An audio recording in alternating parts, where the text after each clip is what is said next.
Hello guys කොහොමද? කාලයකට පස්සේ වීඩියෝ එකක් අරන් ආවා. අතන අප්ඩේට් එකක් එක්ක. මගේ බයිසිකලය මම බයික් එකේ කිලෝමීටර්ස් 8000ක් විතර පැද්දා. 8000ක් විතර පදින අතරතුර මට සිද්ධ වුණා පිටිපස්සේ ටයර් එක මාරු කරන්න. ඔයාලා දන්නවා මේක ඔරිජිනල් ටයර් එක එන්නේ කෙන්ඩ ටයර් එකක්. අංගල් 3යි 10 ඉන්ච් රිම් එක.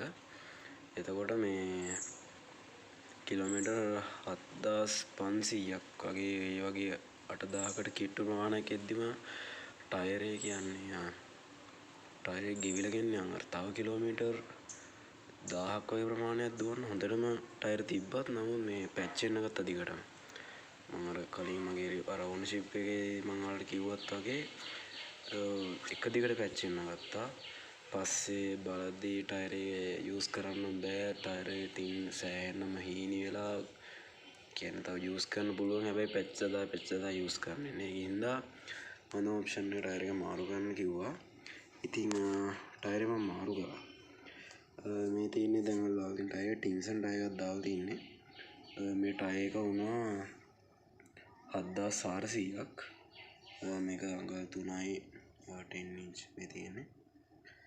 එතකොට මේ ටයරේ කෙන්ඩර් ටිකක් වෙනස් වල පේනත් ඇති මේ මැද්දෙන් ලයින් මැද්දෙන් ත්‍රෙඩ් එකක් තව යනවා.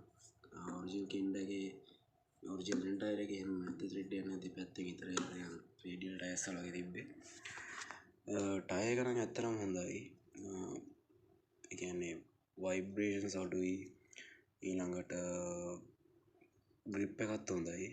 වෙට් සර්ෆස් වල හැම එකේම වගේ ග්‍රිප් එකත් හොඳයි.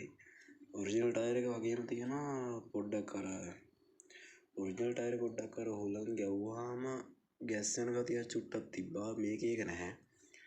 මේක ටිකක් ගල් ටයර් එකක් වගේ හැබැයි මේ වයිබ්‍රේෂන්ස් අඩුයි මේකේ. අනිත් දේ තමයි මේ ටයර් එක මාරු කරේ මේ ඩීලර්ෂිප් එකේ නෙමෙයි. මම එතන මේ ටයර් එක අපිට ටයර් එක මෙතන ලේසියෙන්ම ගලවන්න පුළුවන්. මේ මෙතන තමයි මේ තියෙන මේකේ කන්ට්‍රෝල් යුනිට් එක. BMS කන්ට්‍රෝල් යුනිට් එක මෙතන තියෙන. අපිට මේක මේ මෙන්න මෙතන දෙපැත්තේ ස්ක්‍රූ දෙකක් තියෙනවා. ඕක ගැලෙව්වට පස්සේ ඕකේ තියෙනවා මම ඔයාලට වීඩියෝ ෆොටෝ එකක් දාන්නම්. මේ සර්කල් කරලා තියෙන මෙන්න මේ දෙක තමයි රිමූව් කරන්න ඕනේ. එතන වයර් තුනයි කන්ට්‍රෝල් මෙතන අර කන්ට්‍රෝල් සිග්නල්ස් යන කේබල් මේකක් තියෙනවා. ජැක් එකක් තියෙනවා. මේ දෙක ගැලෙවුවම අපිට කෙලින්ම මෝටර් කේබල් එක ගැලෙවුවම අපිට මේ මෝටර ඩිස්ඇසෙම්බල් කරන්න පුළුවන්. එතකොට මේ අපිට කම්පැනිෙන් කියන්නේ කම්පැනි කියලා තියෙන මේකට 30 ඉස්සරහට 32ක් 33යි පිටිපස්සට 34 35 රේන්ජ් එක ගන්න කියන්නේ.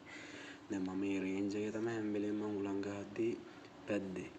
මම දැන් ටයර් එක චේන්ජ් කරන්න ගියාම මේ ෂොප් එකෙන් කිව්වා මේ බයික් වල ස්පෙෂලි මේ ඉලෙක්ට්‍රික්ස් වල මේ හබ් මෝටර්ස් තියෙන මේ යුනිට් වල මේ වගේ මේ බර ඇත්තට මෝටර් එකේ සම්පූර්ණ බර මේ ටයර් එකට වැටෙනවානේ. සාමාන්‍යයෙන් කියන එක මිඩ් මවුන්ටඩ් හරි එහෙම නැත්නම් එන්ජින් තියෙන වාහනවල වගේ අර නිකන් රෝදේ රිම් එක විතරක් නෙමෙයි මේකේ තියෙන තනිකර මෝටර් එකම තියෙන මේකේ රෝදේනේ. එතකොට මෙයා හැම වෙලේම මේ වේට් එකත් එක්ක රොටේට් වෙන්නේ. එතකොට මේ ටයර් එක ගෙවෙන සම්භාවිතය සෑහෙන වැඩි කිව්වා. නෝමල් නම් අර අපි යූෂුවල් නම් ටයර් එක මාරු කරන බයික් වල ටයර් මාරු කරන මේ ලෙවල් එකෙන් නෙමෙයි මේක මාරු කරන්න වෙන්නේ. අපිට හැම වෙලේම මේක මාරු කරන්න වෙන්නේ මේ අර රේන්ජ් සාමාන්‍ය නෝමල් බයික් වල වඩා ටිකක් අඩු මයිලේජ් එකකින් තමයි ටයර් එක මාරු කරන්න වෙන්නේ. එතකොට ඒක මම එදා දැනගත්ත පොයින්ට් එකක්. ඒක ඩීලර්ෂිප් එකෙන් අපිට කවදාවත් කියලා නැහැ නේ ඒක. අනිත් එක තමයි මෙයාලා කියනවා මේ ටයර් එකට 45යි PSI වත් ගහන්න කියලා. මොකද මේ ටයර් හුලං තියෙන තරමට අර අපි කියන ටයර් එක ගෙවෙන දේ සම්භාවිතාවය අඩුයි කියලා ඩීලර්ෂිප් එකෙන් කියනවා. ඒක පොඩි කන්සර්න් එකක් තියෙනවා ටයර් එකට හුලං ඕනට වැඩිපුර ගෙවුවට පස්සේ මෙන්න මේ මැද්ද ලයින් එක තමයි ගෙවෙන්නේ වැඩිපුර. මැද්ද ලයින් එක තමයි වැඩිපුරම ගෙවෙන්නේ. එතකොටත් ඉතින් කාලයක් යද්දී ටයර් දෙපැත්තෙන් තිබ්බට නැහැ. ඉතින් මැද්ද මේ යූස් කරන්න බැරි නම් එහෙම ප්‍රශ්නයක් තියෙනවා. කොහොම කරත් දැන් මම නම් ඒක අර එතන දීපු පොයින්ට් එකත් එක්ක මම දැන් 45 අතර වගේ මේ හුලං ගහලා තමයි මම නම් පදින්නේ. ඒකේ ටයරේ අර ගැස්සෙන ගතියක් නම් නැහැ, ලොකු අවුලක් නැහැ.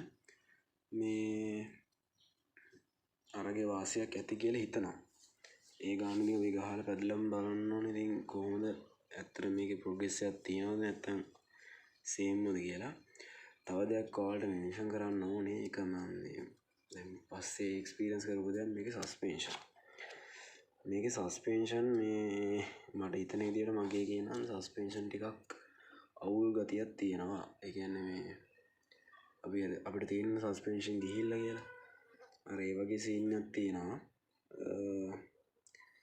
මම හાર્ඩ් යූස් කරන්නේ නැහැ. නමුත් මේ සස්පෙන්ෂන් අර සාමාන්‍යයෙන් ඇත්තටම කියන ඉන්දියන් බයික් වල වගේ නේ සස්පෙන්ෂන් ඩියුරබල් නැති ගතියක් තියෙනවා. මම දැන් කල්පනා කරලා තියෙන්නේ මේකට දාන්න මේ ඩිස්කවර් 125 වල එන නයිට්‍රොක්ස් එකත් එක්ක එන ෂොක් එක. කියන්නේ මට පොඩි උමනාවක් තියෙනවා බයික් එක පොඩ උස්සන්න. මේක පාත වැඩි. පිටිපස්සේ පිටියෙන් ගෙන නැග ගමන් යටරම් පාත් වෙනවා. මේ බොටම් අවුට් වෙනවා පට ගාලා. කියන්නේ යන්න බෑ. බම්ප් එකක් තිබ්බොත් එimhe ස්ලෝ කරලාම ගන්නවා නැත්නම් යට වදිනවා. මේක නික මේ මේන් ස්ටෑන්ඩ් එකේම සෙට් වුණා. මෙන්න මේ හරිය ඔය සෙට් වෙන්නේ මේ ග්‍රවුන්ඩ් ක්ලියරන්ස් එක නැතිම තරම්.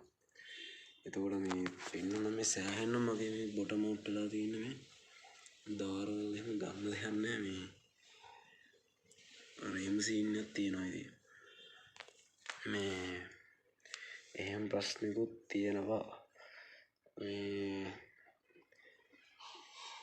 ඔය ටික තමයි ගයිස් අලුතින් වීඩියෝ එකකට අප්ඩේට් එකක් ඔය දෙන්න තියන් හිටියේ. අපි ඊළඟ අප්ඩේට් එකත් එක්ක හම්බෙමු. එහෙනම් චීස්.